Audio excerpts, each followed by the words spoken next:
Hello students, समय एग्जामपुर कलम से क्रांति। मैं प्रीति आपका अपने परिवार एग्जामपुर में स्वागत करती हूँ। तो जल्दी से फटाफट से सभी स्टूडेंट्स आ जाइए, क्योंकि ये इवेंट है उन सभी स्टूडेंट के लिए जो एनटीपीसी के एग्जाम की तैयारी कर रहे हैं और उनको इंतजार था कि कब इसका नोटिफिकेशन आएगा, इसमें एज लिमिट क्या होगी, कितनी वैकेंसी आएंगी, अगर वैकेंसी आई हैं तो क्या ये बढ़ने के चांसेस हैं, क्या आयु होती है, क्या इसका क्राइटेरिया है एलिजिबिलिटी का, सीबीटी 1 सीबीटी 2 है तो क्या क्या कितने क्वेश्चन कितने सब्जेक्ट से आते हैं, ये सारी डिटेल मैं इस इवेंट में आपको बताने वाली हूँ। चलिए शुरू करते हैं बिना किसी देरी के। अगर मैं बात करती हूँ आरआरबी एनटीपीसी के एग्जाम के बारे में, तो यहाँ पर आपको दिखाई दे रहा होगा इन्होंने बोला था कि जो आरआरबी एनटीपीसी का जैसे नॉन टेक्निकल पॉपुलर कैटेगरी हो गया, ग्रेजुएट या अंडर ग्रेजुएट, इसका ये जुलाई से सितंबर के बीच में नोटिफिकेशन या कुछ प्रोवाइड करवा देंगे, जो कि आ भी गया। ठीक है, चलो इसी के साथ अगर मैं बात करती हूँ तो जो इन्फॉर्मेशन यहाँ पर अभी पता चली है एनटीपीसी के थ्रू, वो कौन कौन सी चीजें जो आयोग के द्वारा यहाँ पर एक कटिंग के थ्रू पता चली है कि जो आपका एनटीपीसी का एग्जाम होगा इसके अंदर दो कैटेगरी, एक 12th पास के लिए और एक ग्रेजुएशन के लेवल पे, मतलब ग्रेजुएशन और अंडर ग्रेजुएशन यहाँ पर पोस्ट निकाले गए हैं। अगर मैं बात करती हूँ ग्रेजुएट पोस्ट के बारे में, तो इसके जो एप्लीकेशन डेट फॉर्म फिल करने की स्टार्ट होगी वो 14 सितंबर से होगी और क्लोज हो जाएगा 13 अक्टूबर को, मतलब 14 सितंबर से फॉर्म भरने इसके स्टार्ट हो जाएंगे ग्रेजुएशन लेवल वाले। अगर आप ग्रेजुएशन के लास्ट ईयर में हो तो भी आप फॉर्म को फिल कर सकते हो। ठीक है, कंप्लीट है फिर तो बढ़िया ही है।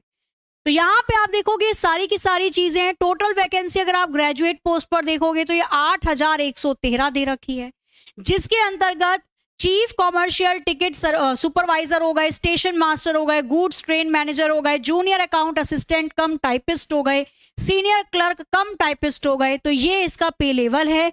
इनिशियल पे ये सैलरी होती है, इसमें भत्ते भी जुड़ते हैं, वेजेस जुड़कर प्रोवाइड करवाए जाते हैं। ठीक है, मेडिकल स्टैंडर्ड है। जैसे आप में से काफी सारे बच्चों का कहना था कि मैम हमें ना चश्मा है, तो क्या ऐसा तो नहीं मेडिकल में निकाल देंगे? लेजर करवाना सही है, क्योंकि कई एग्जाम में अगर लेजर करवाया है तो भी निकाल दिया जाता है। तो ये ना लेवल होते हैं मेडिकल स्टैंडर्ड के, A2 C2 B2। In level में क्या क्या चीजें होती हैं ये भी मैं आपको बता दूंगी, ताकि कोई भी डाउट ना रहे। ठीक है, अभी नहीं तो एक वीडियो अलग से बनाकर कि मेडिकल चेकअप में क्या क्या चीजें होती है मैंडेटरी। इसके बाद अगर मैं एज की बात करती हूं तो एज जो आपकी ली जाएगी वो 1/1/2025 तक के लिए ली जाएगी, जिसमें 18 से 36 जर्नल वालों की यहाँ पर एज है। ओबीसी वालों के 3 साल की छूट दी जाती है, और अगर SC ST है तो यहाँ पर 5 साल की छूट मिलेगी। मतलब SC ST के लिए 18 से 41 साल, जर्नल के लिए 18 से 36 साल, और जो ओबीसी होंगे उनकी 18 to 39 की एज यहां पर ली जाएगी। अगर एज है तो आप फॉर्म को डेफिनेटली भर सकते हैं। यहीं पर अगर मैं बात करती हूं अंडर ग्रेजुएट के बारे में, या जिनका जो 12th पास है किसी भी स्ट्रीम से, चाहे आपने कॉमर्स लियो, चाहे आपने साइंस लियो, चाहे आपने आर्ट्स लियो, किसी भी स्ट्रीम से आपने 12th पास कर रखी है तो डेफिनेटली आप ये फॉर्म को भी फिल कर सकते हैं। इसका जो फॉर्म अप्लाई होगा वो होगा 21 सितंबर से स्टार्ट, तो 21 सितंबर से शुरू होकर 20 अक्टूबर में ये बंद हो जाएगा। ठीक है, इसके लिए अगर मैं टोटल पोस्ट बताऊं 12th वाली, तो ये आपकी 3445 पोस्ट निकाली गई हैं, जिसमें आपका कॉमर्शियल कम टिकट क्लर्क हो गया, अकाउंट क्लर्क कम टाइपिस्ट, जूनियर क्लर्क कम टाइपिस्ट और ट्रेन क्लर्क, ये पोस्ट इसके अंदर आएंगी। ये इनका पे लेवल होता है। सैलरी इनिशियल ये है, इसमें भत्ते जुड़ते हैं, डियरेंस अलाउंस हो गया आपका, हाउस रेंट अलाउंस हो गया आपका, ठीक है, ट्रैवलिंग अलाउंस हो गया आपका, ये सब। मेडिकल स्टैंडर्ड इसमें भी आपको दिया गया है, और ये वैकेंसी आपकी निकाली गई है। तो अगर आपने 12th पास कर रखी है और आप किसी भी स्ट्रीम से हैं तो आप ये वाला फॉर्म फिल कर सकते हैं। अगर आप ग्रेजुएशन के लास्ट में है, लास्ट ईयर में, या ग्रेजुएशन कंप्लीट है तो ये ठीक है, और अगर ग्रेजुएशन कर रखे तो दोनों भी फिल कर सकते हो। तो कुल मिलाकर यहाँ पर ये मोटे मोटे तौर पर अगर मैं आपको बताऊं तो जो डेट निकाली गई है ग्रेजुएट पोस्ट के लिए, वो एप्लीकेशन की डेट अप्लाई कर सकोगे फॉर्म। जो भी चीजें होंगी कि कैसे इनकी कट ऑफ आएगी, जोन वाइज होगी या नहीं होगी, फॉर्म फिल करोगे जोन वाइज देख करके। पिछली बार तो यही हुआ था, जोन वाइज किसी की कम पे गई थी कट ऑफ, किसी की ज्यादा, उसी के अकॉर्डिंग फॉर्म फिल करता है स्टूडेंट। पर आरपीएफ में क्या हो गया, अब जोन वाइज कट ऑफ नहीं जाएगी, सबकी मिलाकर एक साथ जाएगी। तो क्या इसमें भी चेंजेस होंगे? तो ये सारी चीजें आपको पता चलेंगी 14 सितंबर में, या हो सकता है 1-2 दिन में कुछ नोटिफिकेशन आयोग की तरफ से आए तो वो और कुछ ज्यादा क्लियर करे। ठीक है। अगर मैं अंडर ग्रेजुएट पोस्ट की बात करती हूँ तो इनके फॉर्म अप्लाई होंगे 21 सितंबर से। ठीक है, चलो अगर मैं क्वालिफिकेशन की बात करती हूँ तो जैसा कि मैंने बताया ग्रेजुएशन है 8113 वाली भर्ती के लिए ग्रेजुएशन की डिग्री होनी चाहिए, लास्ट ईयर में हो तो भी फिल कर सकते हो, और अगर अंडर ग्रेजुएट का करना है तो 12th पास हो आप कर सकते हो। एज लिमिट आयु सीमा की अगर हम बात करें तो भाई अगर आप 12वीं पास हैं तो जनरल कैटेगरी बता देती हूं, 12वीं पास के लिए जो फॉर्म फिल कर रहे हो आप यहाँ पे, तो उसमें जनरल में आपकी 18 से 33 साल तक की उम्र होनी चाहिए। अगर आप ओबीसी हो, नॉन क्रीमी जिसको कहा जाता है, तो 18 से 36 साल, 3 साल का आपको यहाँ पर क्या दिया जा रहा है, छूट दी जा रही है। SC ST में 5 साल की छूट होती है, तो 18 से 38 साल तक के हो आप फिल कर सकते हो। ये सारी पोस्ट है और ये मैंने आपको पहले ही बता दिया। ठीक, अगर आप ग्रेजुएट लेवल वाला फिल कर रहे हो, ठीक है, ग्रेजुएशन हो रखी है, लास्ट ईयर में हो, आप उसके लिए फिल कर रहे हो, तो डेफिनेटली जहां पर जो आयु है वो थोड़ी बढ़ा दी गई। जनरल के लिए 18 से 36 साल तक की आयु है, ओबीसी में 3 साल की छूट दे दिया, SC ST में 5 साल की छूट मिल गई है। यहां पर जो नंबर ऑफ पोस्ट है ये सारी पोस्ट आप फिल कर सकते हो। लेवल यहां पर आपको दे रखा है 7th पे का, और सैलरी भी इनिशियल दे रखी है। ठीक है, क्या सिलेक्शन प्रोसेस होता है कि हम एनटीपीसी का फॉर्म भरेंगे, 12वीं वाला भर रहे हो या ग्रेजुएशन वाला, कोई भी फॉर्म फिल कर रहे हो, बस ये मानो सिलेबस सेम है दोनों का, क्वेश्चन का लेवल बढ़ जाता है। ग्रेजुएशन वाले में लेवल क्वेश्चन का अच्छा खासा पूछेगा, जबकि 12वीं वाले में क्वेश्चन का लेवल या तो 10वीं के स्तर का होता है या थोड़ा बहुत बढ़ जाता है, पर ग्रेजुएशन वाले में अच्छा खासा, मैथ्स में भी अच्छा खासा एडवांस आता है, रीजनिंग में भी पजल ज्यादा देता है। ठीक है, बस लेवल ऊपर नीचे होगा। अच्छा, क्या इसका पूरा प्रोसेस है सिलेक्शन का, तो सबसे पहले आपका CBT 1 होता है, एनटीपीसी का CBT 1 कंप्यूटर बेस्ड टेस्ट होता है। ये ऑनलाइन पेपर होता है, आपका कंप्यूटर सिस्टम के सामने बैठकर 90 मिनट में आपको पेपर करना होता है। CBT 1 क्लियर होते ही आपका फिर CBT 2 होता है। इसके बाद आपका टाइपिंग टेस्ट होता है, टाइपिंग टेस्ट के बाद आपका डॉक्यूमेंट वेरिफिकेशन होता है, फिर मेडिकल एग्जाम होता है, और लास्ट में ट्रेनिंग, ज्वाइनिंग लेटर आ जाएगा, फिर ट्रेनिंग। यहीं पर अगर मैं आपको बताती हूँ, आपने CBT 1 दिया, CBT 2 दिया, टाइपिंग के अंदर क्या क्या मांगा गया है आपसे, तो टाइपिंग के अंदर अगर आप अंग्रेजी में टाइप करते हो तो 30 शब्द प्रति मिनट के हिसाब से टाइप करना चाहिए स्पीड, और हिंदी में 25 शब्द प्रति मिनट। जो हिंदी का फॉन्ट मांगा गया है वो कृतिदेव और मंगल फॉन्ट में होना चाहिए। ठीक है, साथ ही मैं आपको बता दूं यहाँ पे जो नेगेटिव मार्किंग है रेलवे की जो मेजरली होती है, और जो एनटीपीसी में नेगेटिव मार्किंग आपको दी गई है, तो भैया इसमें नेगेटिव मार्किंग भी होती है 1/3 की। ठीक है, तो एनटीपीसी का जो एग्जाम है इसमें नेगेटिव मार्किंग भी है 1/3, अगर गलत करते हो तो नंबर कटेंगे भी। पैटर्न यहाँ पर देख लो, CBT 1 जो पहला पेपर होता है आपका कंप्यूटर बेस्ड टेस्ट, इसमें मैथ्स के आते हैं 30 क्वेश्चन 30 नंबर के, एक क्वेश्चन 1 नंबर का, नेगेटिव मार्किंग 1/3 की। सामान्य योग्यता या रीजनिंग के 30 क्वेश्चन 30 नंबर के, जीके के 40 क्वेश्चन 40 नंबर के, टोटल 100 क्वेश्चन आते हैं, 100 नंबर का पेपर होता है, और 90 मिनट आपको दिए जाते हैं पेपर को करने के लिए। ये क्लियर करके अब आ गए आप CBT 2 में, लेवल बढ़ेगा यहाँ पे। CBT 1 में थोड़ा इजी टू मॉडरेट रहेगा, CBT 2 में थोड़ा सा मॉडरेट टू हाई लेवल थोड़ा बढ़ जाता है। इसके बाद इसमें भी गणित आती है, मैथ्स आती है, 35 क्वेश्चन आते हैं 35 नंबर के, इसमें रीजनिंग भी आती है 35 क्वेश्चन 35 नंबर के, और जीके के आते हैं इसमें 50 क्वेश्चन 50 नंबर के।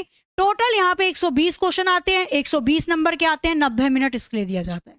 ठीक है, चलो तो ये तो हो गया आपका पैटर्न। इसके बाद अगर मैं सिलेबस की बात करती हूँ कि क्या सिलेबस है, मैथ्स में क्या क्या है, रीजनिंग में क्या है और जीके में क्या है, तो मैथ्स के अंदर आपकी आती है नंबर सिस्टम, संख्या प्रणाली, दशमलव, भिन्न, LCM HCF, अनुपात समानुपात, प्रतिशत, क्षेत्र मिति या जिसको मेंसुरेशन कहते हो, टाइम एंड वर्क हो गया, समय दूरी हो गई, सिंपल कंपाउंड इंटरेस्ट हो गया, साधारण और चक्रवृद्धि ब्याज हो गया, प्रॉफिट एंड लॉस हो गया, अलजेब्रा हो गया, ज्योमेट्री हो गई, एलिमेंट्री स्टैटिक्स हो गई। ये वाला जो पोर्शन है ना, ये देगा वो ग्रेजुएशन लेवल पे थोड़ा ज्यादा मतलब बढ़िया क्वेश्चन देगा, अच्छा वाला लेवल। ठीक है, बाकी अगर मैं रीजनिंग की बात करती हूँ तो इसमें एनालॉगी, समानता सादृश्यता हो गई, लुप्त संख्या की श्रृंखला हो गई, कोडिंग डिकोडिंग है, गणितीय संचालन है, समानताएं और अंतर है, आपका रक्त संबंध है, एनालिटिकल रीजनिंग है, सिलॉग है, पजल पहेलियां हैं, डेटा सफिशिएंसी, वेन डायग्राम, ये पूछा जाता है रीजनिंग के अंदर। बस रेलवे के अंदर ही मान के चलो, रेलवे जो है ज्यादातर आपको रीजनिंग का पोर्शन जो देता है वो ज्यादातर देता है लॉजिकल रीजनिंग वाले पार्ट का, कथन व निष्कर्ष, कथन व पूर्व धारणा, कथन व कार्रवाई, ये वाले थोड़ा ज्यादा लेवल। ठीक है, कथन व निष्कर्ष हो गया, कथन कार्रवाई हो गया, निर्णय लेना और मानचित्र, साथ में ग्राफ के क्वेश्चन आते हैं। वहीं अगर मैं जनरल अवेयरनेस या जीके की बात करती हूं तो इसमें आता है आपका करंट इवेंट, जो करंट चल रहा है, जैसे ओलंपिक हुए, कहां पर हुए, उसका मस्कट क्या था, शुभांकर क्या था, पता होना चाहिए। इससे पहले कहां हुए, इसके बाद में कहां होंगे। ठीक है, गेम्स और स्पोर्ट के बारे में, पैरा ओलंपिक हो रहे हैं, गोल्ड जीता किसने, पहली बार गोल्ड जीता इंडिया के लिए, किस क्षेत्र में जीता। आर्ट कल्चर हो गया, इंडिया लिटरेचर हो गया, साथ में मॉन्यूमेंट या प्लेसेस हो गए, आपके भारत के स्मारक हो गए। जनरल साइंस, साइंस तो पूछेगा, ये 10वीं के स्तर पे होता है सीबीएसई के एग्जाम में। एनसीईआरटी 10th लेवल तक की साइंस पूछी जाती है, चाहे उसमें जीव विज्ञान हो, बायोलॉजी हो, रसायन विज्ञान हो, केमिस्ट्री हो, भौतिकी हो, फिजिक्स, ये 10th लेवल की होती है। हिस्ट्री ऑफ इंडिया हो गया, फ्रीडम स्ट्रगल, फिजिक्स, इकोनॉमिक्स, से पूरा पोर्शन पूछा जाता है, इंडियन पॉलिटी। ठीक है, जनरल साइंस टर्म्स आ गई आपकी, कोई नई टेक्नोलॉजी आई है जिसमें कंप्यूटर के अंतर्गत कुछ नया आया, उसमें पूछ लिया जाएगा। UN other important world organisation, environment पर्यावरण से रिलेटेड हो गया, बेसिक ऑफ कंप्यूटर, कंप्यूटर के एप्लीकेशंस, कंप्यूटर से रिलेटेड पूछता है, कम से कम 4-5 क्वेश्चन पूछता है। यूपी कांस्टेबल के अंदर क्वेश्चन पूछे गए थे कंप्यूटर से रिलेटेड 3 से 4 क्वेश्चन हर शिफ्ट में, तो एनटीपीसी में तो दे रखा है, पूछेगा ही। ठीक है, कॉमन एब्रीविएशंस हो गई, कोई शब्द हो गया उससे रिलेटेड आता है।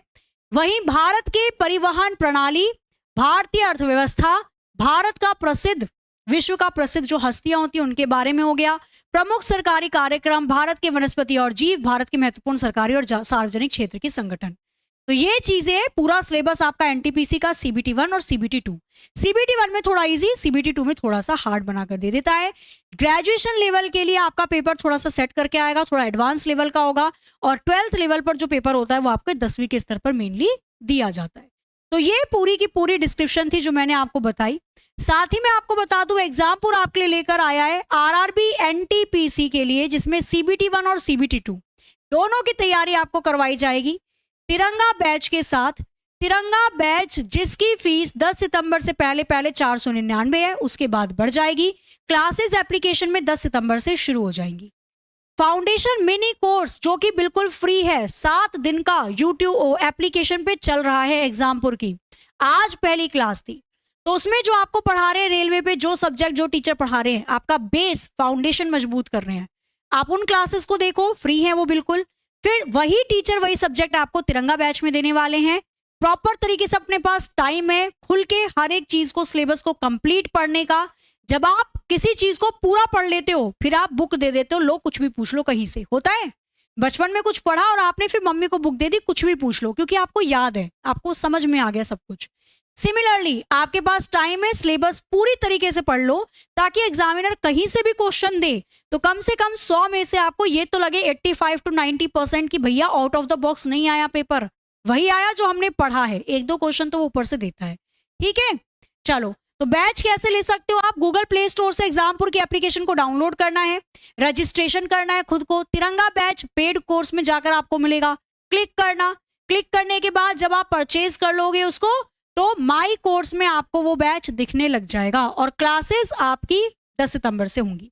कोई परेशानी होती है तो आप हमें कॉल कर सकते हैं 9355196665 पर, या व्हाट्सएप भी कर सकते हैं। ठीक है, चलो, तो आशा है आपको क्लियर हो गई होंगी सारी चीजें जितनी मैंने बताई। कितने बच्चे हैं जो फर्स्ट टाइम एग्जाम देंगे और कितने बच्चे हैं जो सेकंड टाइम देंगे? कोई भी समस्या हो इसी क्लास के नीचे ऑफलाइन कमेंट करके आप बता सकते हैं। ठीक है, तो बढ़िया से पढ़िए और करिए अपनी तैयारी और भी मजबूत एग्जामपुर की टीम के साथ मिलकर। जय हिंद, जय भारत।